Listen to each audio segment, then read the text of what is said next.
朋友们，大家好，我是安然。您是否已收拾好行李，准备在2月出行？请注意，本月全国各大机场已悄然升级安检，重点针对7类常被忽略的手提物品。这些您可能日常使用、随手放入背包的东西，一旦被查，轻则没收误机，重则面临罚款，给旅程添堵。令人警惕的是，超过90%的乘客并不清楚这些规定，每年都有许多人因此损失财物，影响心情。今天，安然将为您逐一揭开这7样看似普通，实则可能惹麻烦的行李刺客。哪些充电宝其实是隐患？哪些特产会被视为危险品？哪些日常工具在安检中堪比管制刀具？了解这些，直接关系到您能否顺利平安出行。请您一定耐心看完，学会如何辨别和规避，从此过安检时心里有底，从容不迫。这也是为您全家的旅途安全买的一份最重要的保险。在开始之前，如果您真的关心自己和家人的出行顺利，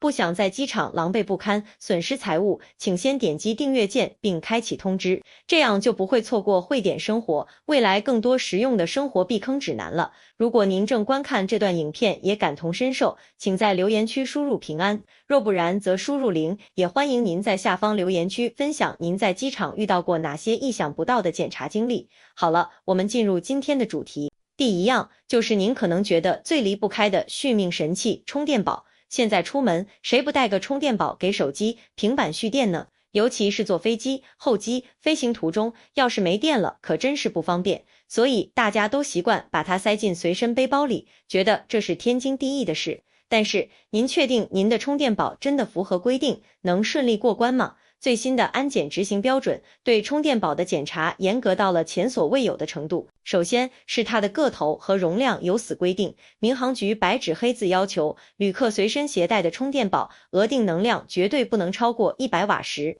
这100瓦时是什么概念？我给您算笔明白账，咱们市面上买的充电宝标的都是毫安时 AMA， 您只要看看它外壳上印的数值，用这个毫安时数乘以电压一般是 3.7 伏左右，再除以1000，就能算出它的瓦时 watt。比如说，一个2万毫安时的充电宝能量大概是74瓦时，这就在安全线以内，是可以带的。但如果您用的是那种3万、5万毫安时的巨无霸充电宝，那能量早就超标了，是绝对禁止随身携带的，连托运都不行。您想想，要是您包里藏着这么一个大家伙，过安检时被 X 光机一眼看穿，工作人员会直接请您拿出来，然后明确告知不能上飞机，那时候您怎么办？时间要是还宽裕，您得急急忙忙跑出安检区，去找快递点寄走机场快递费可不便宜，或者找行李寄存处存起来，这通折腾多误事啊！如果时间来不及，您就只能忍痛把它扔在安检口的废弃物品筐里，几百块钱买的东西就这么没了，心疼不心疼？这还没完，比容量超标更常见、更容易被忽略的坑是的2个规定：您的充电宝必须身份清晰、品相完好。什么叫身份清晰？就是充电宝的外壳上必须用清晰的文字，英文或中文明确标注着它的额定容量多少 mA 或安时和额定电压多少 V， 这样安检员才能一眼判断出它是否合规。很多朋友的充电宝用久了，外壳磨得花花乎乎，那些生产信息和参数都磨没了，变成了一块光板。或者有些来路不正的便宜充电宝本身就是3无产品，压根就没有清晰标识，这样的充电宝在安检员眼里就像是一个没有身份证的可疑人员，根本无法判断它内部是否安全，是否改装过，容量到底多大。按照规定，一律视为不合格产品，禁止携带。为什么呢？因为充电宝本质上就是锂电池，它在受到挤压、碰撞、短路或者高温时，有自燃甚至爆炸的风险。飞机在万米高空的密闭环境里，一旦发生这种情况，后果不堪设想。所以安检这道关必须把得死死的，您那个磨没了字的老朋友，可能就此要和您说再见了。所以我给您最实在的建议：第一，出行前检查一下容量，超过2万毫安时的别带。第二，看看外壳上的字还在不在，如果磨没了，为了省心，还是换个新的，标识清楚的吧，别为了省几十块钱，在机场损失更大。第2样是这几年特别火的懒人美食，自热火锅、自热米饭，这东西真是太方便了，不用火不用电，加瓶冷水就能吃上热乎饭菜，味道还挺不错。很多朋友想着飞机餐不好吃，带一盒这个上去，香味四溢，多享受啊！我可得赶紧给您泼盆冷水，快打住这个念头。现在全国机场安检已经明确把各类自热食品打入了手提行李黑名单，严禁随身携带，也严禁托运。为什么对它这么狠？它的危险就藏在那包小小的自热包里，那里面的发热材料主要是生石灰氧化钙或者镁粉、铁粉等，一旦接触到水，瞬间就会发生剧烈的化学反应，产生高温，能到150-60度，同时还会释放出易燃的氢气。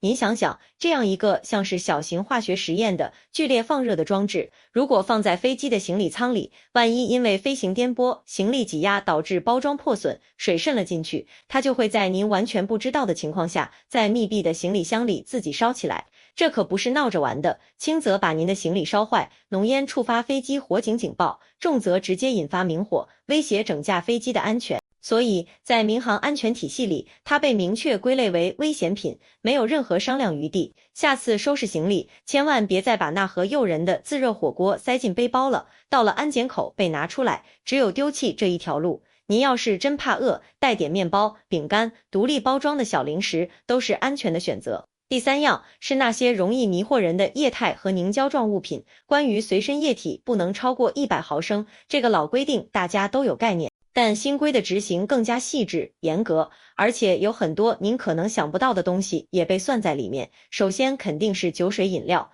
这个好理解，过安检时喝掉或扔掉。但要注意，即使在机场免税店买的密封好的酒，如果酒精浓度超过70%，也是不能随身带的。托运可能有特殊规定，也很麻烦。真正容易踩坑的是下面这几类：一是女士们常用的防晒喷雾、保湿喷雾，这些压力罐不管里面还剩多少，只要罐身上有那个小小的火焰标识表示易燃易爆，或者成分里含有高浓度酒精，那是一律禁止携带的。就算没有易燃标志，压力罐本身在高空低压环境下也有风险，通常也建议托运，且对总量有限制。二是牙膏、洗面奶、状或梨状面膜，它们都必须遵守100毫升克的容器规定。很多人误以为牙膏是固体，其实在安检标准里它属于凝胶类，您那管150克的大牙膏必须放进行李箱托运。三是个隐形杀手，果冻、布丁、龟苓膏、老酸奶这类半固体食品，很多人想带点给孩子路上吃，但这些物品在 X 光机下的成像和一些危险凝胶物质很像。为了安全，安检员通常会要求您开包取出检查，甚至为了杜绝一切风险而禁止携带。最稳妥的办法就是别带，或者老老实实托运。四是暖宝宝贴暖贴，这个特别容易被忽略。它虽然不是液体，但里面的铁粉等物质在特定条件下与空气反应发热，大量携带或包装破损时存在隐患。各机场执行尺度不同，但很多机场已经开始限制随身携带的数量，比如最多带10到20片，超出的部分会被要求取出。所以如果不是特别需要，也别带太多。第四样是各种您可能用得上，但飞机上绝对不让带的工具。很多男士出差习惯在随身电脑包里放一把小巧的瑞士军刀或者一个迷你螺丝刀，觉得万一用得上呢。还有一些朋友，特别是女士，为了防身或个人习惯，会在钥匙串上挂一个小小的防狼喷雾，或者那种带尖头的战术笔。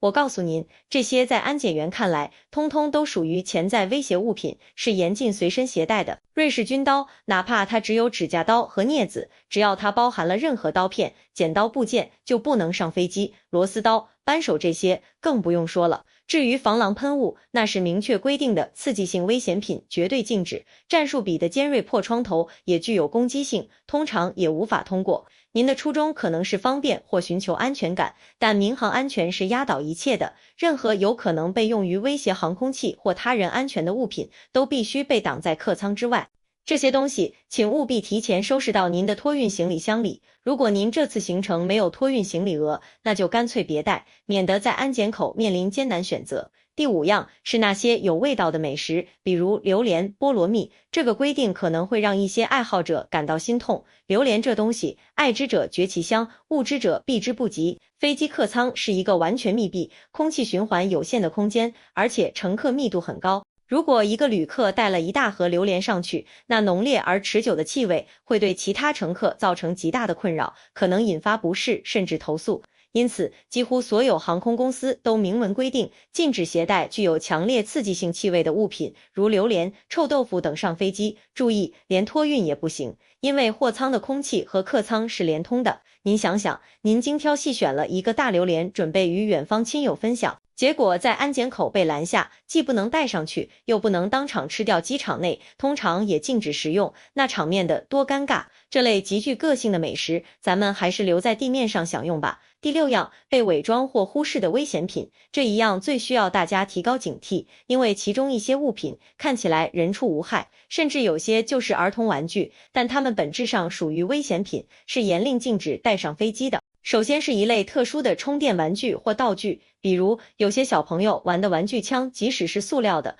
仿真枪是绝对禁止的。还有一些玩具里含有磁性过强的磁铁，如巴克球、磁力片，它们可能会干扰飞机的导航系统，大量携带也是不被允许的。儿童玩的烟花、鞭炮，哪怕是小小的摔炮、仙女棒，这就不用多说了，任何形式的易燃易爆品都是零容忍。其次是一些日常用品，容易被忽略，比如打火机和火柴，民航规定是禁止随身携带，也禁止托运。您不能把它放在口袋里，也不能藏在行李的角落。很多机场在进入安检区域前就有专门的火种自气箱，以前允许随身带一个打火机的规定早已废止。所以抽烟的朋友请注意，您只能在航站楼指定的吸烟区使用点烟器，或者过了安检后在指定商店购买，部分机场有售，且不能带上飞机，只能在候机厅吸。请务必在过安检前检查所有口袋和包包夹层，清空所有打火机和火柴。再者是酒精饮料，您在免税店购买的已经密封在安全防拆袋里的酒类，可以随身带上飞机，但需遵守航空公司关于液体容量的限制，且中转时要注意不同国家和地区的规定。但是您自己用瓶子分装的无标识散酒，或者浓度超过70%的医用酒精是严禁携带的，托运也有严格限制。同样，一些含有高浓度酒精的免洗洗手液、消毒喷雾也可能因为酒精含量超标而被拦下。最需要警惕的是礼品型危险品，有些不法商贩会把违禁品做成工艺品的样子，比如刀剑形状的钥匙扣，或者某些民族刀具工艺品。这些物品在 X 光机下会呈现出明显的金属刀具或弹药形状，必然会被开包检查。一旦被确认为违禁品，等待您的不仅是没收，还可能因为携带违禁品而接受调查。咱们出门在外，平安顺遂最重要，千万不要因为猎奇或贪便宜，携带这些奇奇怪怪的纪念品。第7样，存在争议或需申报的特殊物品。最后这一类不是绝对禁止，但携带起来手续繁琐，极易产生误解和纠纷。在严查期间，强烈建议您避免随身携带或做好万全准备。首当其冲的就是贵重物品和大量现金、金银首饰、笔记本电脑等。虽然可以随身携带，但强烈建议您随身携带并妥善保管，不要托运，以防丢失或损坏。至于现金，中国海关规定，出境旅客携带人民币现钞超过2万元或外币现钞折合超过5000美元，必须向海关书面申报。入境时也有相应限额规定，如果没有申报而被查获，超额部分可能被依法暂扣或处罚。这不是安检管的，是海关管的，但安检 X 光机看到大量现金会通知海关，所以您需要心里有数。其次是药品，对于个人服用的常规药品，随身携带合理数量，比如几天的量一般没问题。但如果您需要携带大量的处方药，特别是含有麻醉或精神类药物成分的药品，如某些强效止痛药、安眠药，最好能携带医生处方，最好是中英文和购买发票，以证明是自用。一些中药材、中药丸，如果是粉末或药膏状，也可能被要求检查。为避免麻烦，药品最好保留原包装和说明书。最后是电子设备本身，在2月这种加强安检时期，部分机场可能会对电子设备、手机、平板电脑进行更严格的检查，甚至要求您开机验证，确认它不是伪装的危险品。所以，请确保您的电子设备在过安检前有足够的电量能够开机。如果设备无法开机，安检员有权禁止您携带它登机。这可不是开玩笑，每年都有人因为笔记本电脑没电而被拒绝登机。好了，朋友们，关于2月机场大检查需警惕的7类手提行李物品，我们已经梳理完毕，包括超标充电宝、各类液体容器、随身工具、自发热食品、农产品、伪装危险品以及贵重物品和药品。很多乘客被处罚并非故意，而是因为不了解规定。说了这么多，绝不是让大家不敢带行李，而是帮助大家正确理解安检要求，分清哪些是绝对不能带的高压线，哪些可以按规定携带。重点在于杜绝明确禁止的物品，如超硅锂电池、自热包、刀具等。出行前做好检查，合规打包就能规避绝大多数风险。对于液体、膏状物及食品，请牢记小容器100毫升内加透明袋，1升内加单独过检。如需携带工具或特产，不确定时建议提前查询航空公司规定，或直接放入托运行李。购票时也请务必仔细阅读行李条款。民航安全规定每一条都关系着每位旅客的安全，遵守规则既是对自己负责，也是共同维护旅程平安。好了，今天的分享就到这里了。如果您觉得本期影片对您有切实的帮助，让您避免了未来可能在机场遇到的罚款和麻烦，请不要吝惜您的点赞支持，并请将它分享给您关心和爱护的即将出行的家人和朋友们。如果您想继续获得更多像这样经过核实、实用的，能真正帮您扫清生活障碍的贴心建议，请您一定订阅慧点生活频道。我是安然，我们下个视频见，祝您旅途平安，一路顺风。